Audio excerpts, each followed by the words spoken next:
Se o problema não for falta de provisão, mas falta de percepção, e se Deus já estiver cuidando de você, mas você ainda não aprendeu a descansar nele?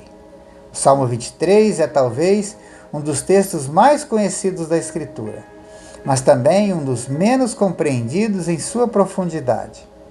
Porque ele não fala apenas de conforto, fala de governo. Não fala apenas de cuidado, fala de submissão. E isso muda tudo. O Senhor é o meu pastor e nada me faltará. Essa declaração não é poesia vazia, é teologia viva. Davi não está dizendo que terá tudo o que deseja, mas que, sob o governo de Deus, nunca lhe faltará aquilo que é necessário para cumprir o propósito divino. E aqui está a primeira ruptura com a mentalidade moderna. Deus não promete excesso, promete suficiência. E a pergunta inevitável surge: você quer que Deus satisfaça seus desejos ou que Ele sustente a sua alma? Ele continua dizendo: Ele me faz repousar em pastos verdejantes. Me leva para junto das águas de descanso. Perceba, não é apenas provisão, é condução. O pastor não apenas supre, ele guia e muitas vezes nos faz parar. Sim, faz.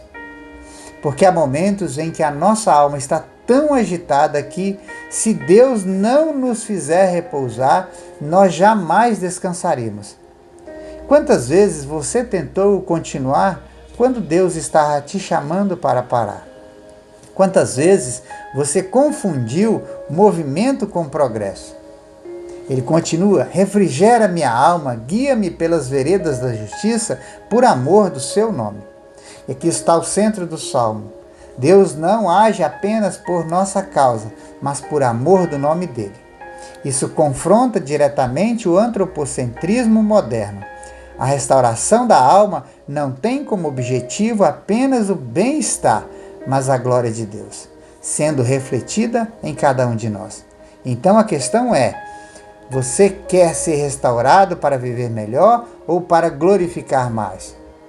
Ele continua dizendo: ainda que eu ande pelo vale da sombra da morte, não temerei mal nenhum, porque tu estás comigo. Observe com atenção. O Salmo não diz se eu passar pelo vale, mas ainda que eu ande. O vale é realidade, não é exceção. A vida cristã não é isenta de dor, mas é sustentada pela presença. E aqui está um dos pontos mais poderosos. A segurança do salmista não está na ausência do mal, mas na presença de Deus. Você tem buscado livramento ou presença? Porque há momentos em que Deus não remove o vale, Ele atravessa com você. Ele continua dizendo: o teu bordão e o teu cajado me consolam. O mesmo Deus que guia também corrige. O cajado protege, o bordão disciplina. E ambos são instrumentos de amor. Isso nos leva a uma reflexão necessária. Você aceita apenas o cuidado de Deus ou também a correção dele? Porque um pastor que não corrige não ama. Um cristão que rejeita a disciplina ainda não entendeu o Evangelho. Ele continua dizendo: prepara-me uma mesa na presença dos meus adversários. Isso é desconfortante. Deus não elimina os inimigos. Ele demonstra sua fidelidade em meio a eles. A mesa não é ausência de conflito, é manifestação de graça em cenário adverso.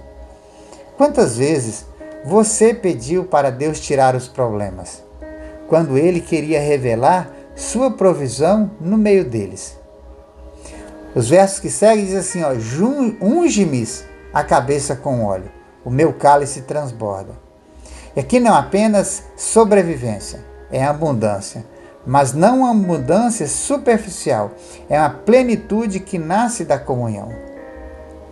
O cálice transborda não porque as circunstâncias são perfeitas, mas porque a presença de Deus é suficiente. Isso nos confronta profundamente. Sua alegria depende do que você tem ou de quem Deus é? Bondade e misericórdia me seguirão todos os dias da minha vida. É isso que diz o texto. Não é uma possibilidade, é uma certeza. A linguagem de perseguição é inversa. Não são os problemas que nos perseguem, é a graça de Deus que nos alcança continuamente. Mesmo quando falhamos, mesmo quando tropeçamos, a bondade e a misericórdia continuam nos acompanhando. Isso não gera acomodação, gera gratidão. Ele continua dizendo: e habitarei na casa do Senhor para todo sempre. O salmo termina apontando para a eternidade.